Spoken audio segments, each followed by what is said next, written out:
Abatuuze b'Embala ekisangibwa mu ggombolola y'e Nama mu Kyaggwe be basobeddwa ekane mu kibira oluvannyuma lwa Namutikwa w'enkuba okutonnya amazzi ne ganjaala amayumba n'emisiri.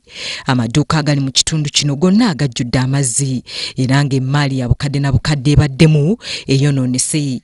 Abatuuze balabiddwako nga tebakyayina we bayita nga n'emmotoka zirwana bulwanyi okugayitamu era oluguudo oluva e Kampala okudda e Jinja lubadde lwanjaddemu amazzi. Abamu ku batuuze basibye basomba ebintu byabwe nga bwe banoonya ew'okubyanika naddala eby'omu maduuka. Abantu bagamba nti abazimba mu lutobazi be bavuddeko amataba gano. Omugongo tebaguzimbira baavu, baguzimbira bagagga bagenda okubeerawo gye bujja. Kati ffe essaawa eno fe abaliwo abaavu tebatwala mu magezi kuba nti fe tubonaabona. Bayitiridde nnyo okuddira entobazi ne baziyiwamu ettaka ne baziba emikutu egitwala amazzi. Kati Nema nayo yandibadde esitukiramu kuba amakolero.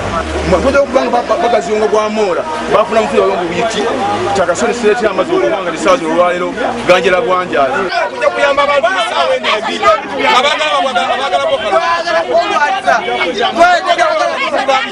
Omukungu okuva ku disitulikiti y'e Mukono abadde asindikiddwa okwekenneenya embeera nga bweri amaaso gamumyuse abatuuze bwe babalangidde okulya enguzi ne bakkiriza abantu okuzimba buli wamu n'okulima mu ntobazi kireese amataba.